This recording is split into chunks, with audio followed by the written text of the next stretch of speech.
우리나라의 경우로 생각을 좀 해보면 커피의 신맛에 대해서 상당히 이제 양극화된 반응을 좀 관찰을 할 수가 있는 것 같아요. 안녕하세요. 오늘은 커피의 신맛에 대해서 이야기를 좀 나눠보기 위해서 유튜브 영상을 촬영을 하게 되었습니다. 어떤 분들은 신맛이 나는 커피가 되게 맛있지, 그게 고급진 커피야, 좋은 커피야, 이렇게 얘기하시는 분들이 있고, 어떤 분들은 나는 진짜 신맛 나는 커피는 너무 별로다. 대표적으로는 저희 아버지도 신맛 나는 커피는 정말 싫어하십니다. 커피를 이제 처음 입문하시는 분들이라던가 또는 커피에 대해서 조금 더 깊은 관심을 가지길 원하시는 분들이 가장 처음 맞닥뜨리게 되는 관문 중에 하나가 바로 이 커피의 신맛이라고 저는 생각을 하는데요. 커피에서 신맛이 왜 나는지를 좀 알고 어떤 것들이 있는지 알아보는 시간을 함께 가져보면 좋을 것 같아요. 일단은 커피에서 신맛이 도대체 왜 나오는가에 대해서 먼저 알아봅시다. 세 가지 정도로 제가 설명을 드릴 수가 있을 것 같아요. 첫 번째로는 생두, 커피 나무라고 부르는 커다란 나무에서 포도 열매처럼 송이 열매가 맺히는데 그 안에 있는 씨앗을 우리가 생두라고 부릅니다. 익히지 않은 상태의 것이다 라고 해서 생두라고 부르는 거죠. 생두라는 녀석은 크게 품종이 아라비카랑 로부스타 이렇게 두 가지로 나뉘게 됩니다. 상대적으로 아라비카가 좀 더 많이 전 세계적으로 재배가 되고 있고요. 로부스타는 좀 적게 재배가 되는데 아라비카가 상대적으로 다양하고 좀 더 강한 신맛들을 많이 가지고 있어요. 상업성이 높은 상품 자체가 아라비카 품종이기 때문에 우리가 먹는 커피에서 흔하게 이런 아라비카 품종이 가지고 있는 신맛을 느낄 수가 있다라고 보시면 되고요.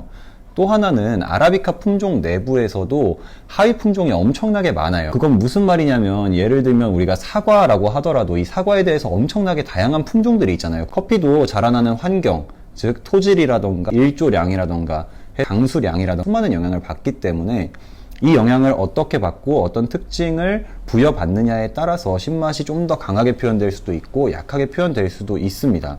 간단하게 이야기를 하자면 생두 그 자체의 특징이 원래 신맛이 굉장히 많은 아이라고 한다면 우리는 필연적으로 커피로 만들어서 먹었을 때 높은 강도의 신맛을 느낄 수밖에 없게 된다라는 이야기를 하고 싶어요. 생두를 갖다가 우리가 바로 이제 수입을 해서 받는 것이 아니라 커피 체리 열매 안에 있던 씨앗을 꺼내게 되면 굉장히 높은 수분 함량을 가지고 있습니다. 수분의 함량이 너무 높아버리면 이송을 하는 과정에서 다 썩어버리기 때문에 현지에서 커피의 체리를 완전히 다 벗겨낸 다음에 씨앗만 분리를 하고 건조 작업을 합니다. 쉽게 설명하면 우리나라에서 고추 따가지고 이제 돗자리에 널어놓고 말리는 그런 거다라고 생각을 하시면 될 텐데 어쨌든 이 수분의 함량을 줄여주는 이 방식을 가공 방식이라고 부릅니다.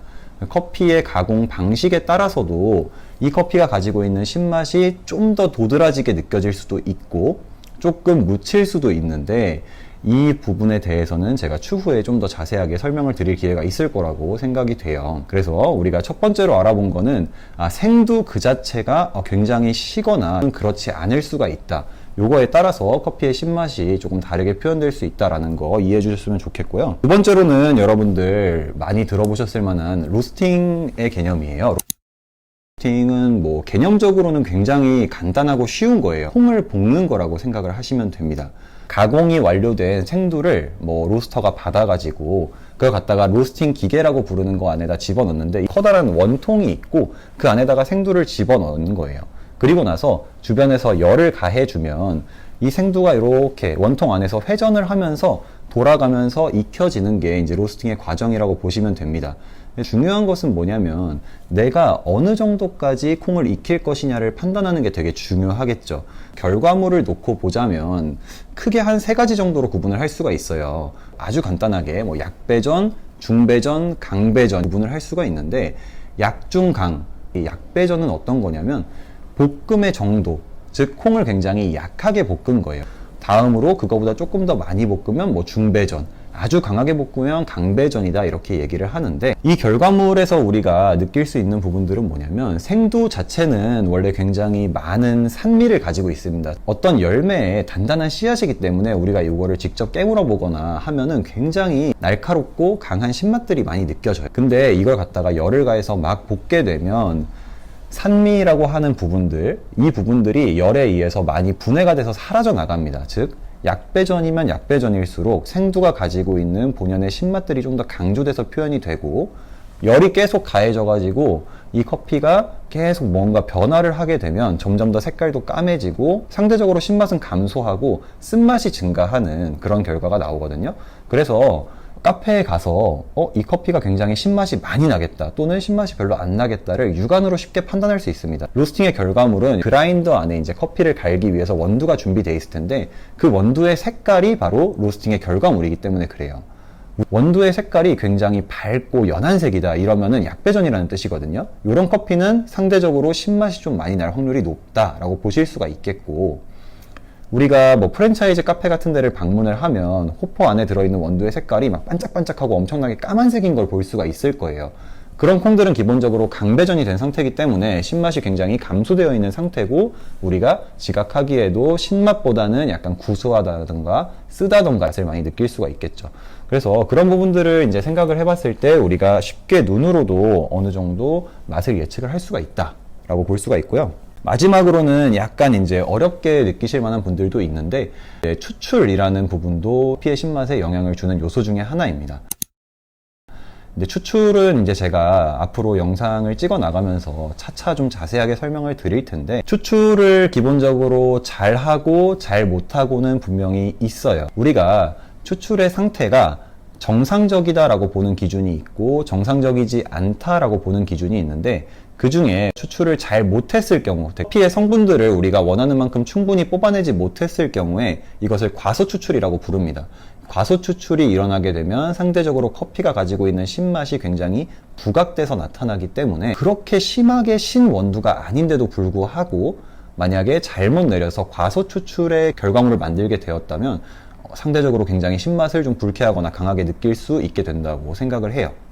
그래서 이렇게 해서 한 3가지 정도, 첫 번째는 원재료, 즉 생두, 그 다음에 가공 방식, 그리고 로스팅, 마지막으로는 추출, 이렇게 항목에 대해서 커피가 왜 신맛이 날 수 있는지를 알아봤고요. 그럼 이 신맛이 도대체 좋은 거냐 나쁜 거냐? 나는 싫던데 많은 사람들은 또 좋다고 얘기를 하니까 굉장히 헷갈리는 부분이 될 거라고 생각이 들어요. 그래서 이게 좋은 거냐 나쁜 거냐라는 걸 판단하기 전에 우리가 2가지 정도를 한번 접근해 볼 수 있을 거다라고 저는 생각을 합니다.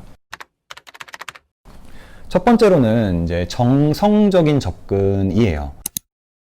정성적인 접근이라는 거는 구성 성분이 어떻냐를 판단해 보는 거거든요. 예를 들어 볼게요. 우리가 맛이라고 하니까 뭐 신맛 또는 뭐 산미 이렇게 한 번에 표현을 하고 끝내버리지만, 사실 신맛 안에도 엄청나게 다양한 종류가 있다는 걸 알 수가 있어요. 자, 한번 레몬을 먹었다고 생각을 해보세요. 청사과 먹었다고 한번 생각을 해보세요. 플레인 요거트 먹었다고 생각을 한번 해보시고, 또는 식초 같은 거 한번 먹었다고 생각을 해보세요. 아주 간단하게 4개의 예시만 말씀을 드렸지만, 이런 음식을 한 번씩 드셔본 분이라면 다 식인 신맛이 어느 정도 있는데 그 신맛들이 똑같은 신맛이 아니라 각자 다른 특징을 가지고 있다는 걸 알 수가 있으실 거예요. 커피에 들어있는 신맛도 단 하나의 신맛이 있는 게 아니라 아주 여러 가지의 신맛이 있습니다. 그 중에서 사람이 좀 좋아할 만한 축에 속하는 신맛들이 뭐가 있냐면, 아주 잘 익은 과일에서 단맛과 함께 상큼한 신맛이 느껴지는 정도, 이 정도는 우리가 일반적으로 굉장히 선호하는 느낌이 될 수 있겠죠. 반대로 이제 내가 커피를 즐기는데 약간 식초 같은 맛이 엄청 강하게 내 코를 찌른다 이렇게 생각을 한다면 별로 그걸 좋아할 만한 사람은 없겠죠. 그래서 커피의 신맛을 구성하는 요소들이 굉장히 다양한데, 이 부분에 대해서도 제가 나중에 좀 더 자세하게 설명을 드릴 수 있으면 좋겠고, 신맛이라는 거 하나만 놓고 평가를 하는 게 아니라 이 신맛이 어떤 신맛인지에 대해서 좀 생각해 볼 필요가 있다라는 말씀을 드리고 싶고요. 2번째로는 정량적 판단이에요. 커피에서 맛을 평가할 때 기본적으로 3가지의 요소를 평가를 합니다. 신맛, 단맛, 그리고 쓴맛이에요. 근데 이 3가지의 맛들이 좀 적절하게 조화를 이루고 있어야 되는데, 신맛의 비중이 지나치게 높을 경우에는 그것이 아무리 좋은 신맛이라 하더라도 커피에서 또는 우리가 한 잔의 음료로서 그 컵의 가치를 높게 평가해 줄 수가 없다라는 거예요. 신맛이 좋은 거냐 나쁜 거냐라는 거는 결과적으로는 이렇게 한 2가지 정도의 척도에서 우리가 확인을 해볼 수가 있는데, 제가 드리고 싶은 말씀은 신맛이 하는 역할이 무엇인지를 아는 게 되게 중요하다고 생각을 해요. 커피에서 신맛은 가장 먼저 지각되는 맛이거든요. 커피의 전체적인 이미지를 결정하는 역할을 합니다. 이 산미가. 그래서 식초 같은 맛이 난다. 더 이상 먹기 싫어.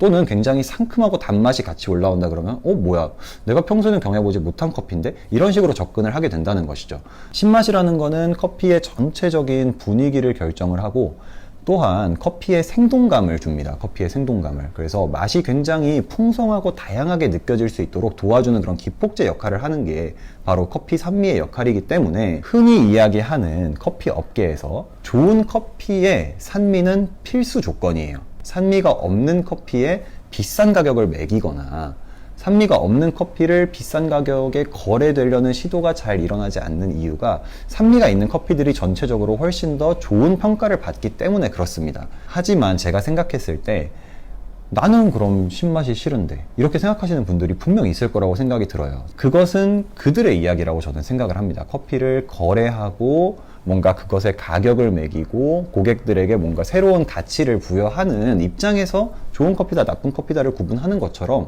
우리도 커피를 즐기는 사람의 입장에서 내가 좋아하는 커피가 좋은 커피 아니겠어요?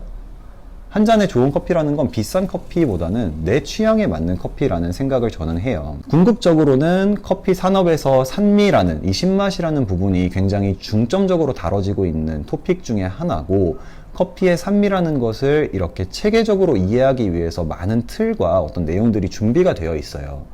그렇기 때문에 우리가 커피 산미, 나는 산미 나는 거 무조건 싫어, 무조건 좋아 이런 태도보다는 앞에서 알려드린 내용들을 바탕으로 이럴 때 좀 신맛이 나올 수가 있고 이 신맛이 어떤 신맛이구나, 내가 좋아하는 신맛은 이런 신맛이고 내가 상대적으로 싫어하는 신맛은 이런 신맛일 수 있겠구나 라는 지식을 가지고 계실 때 훨씬 더 풍성하게 커피를 즐기실 수 있을 거라고 생각이 들고요. 준비한 내용들은 다 말씀을 드린 것 같아요. 그래서 다음번 영상에서 더 재밌는 주제랑 더 좋은 소재로 여러분들 찾아뵐 수 있었으면 좋겠습니다. 감사합니다.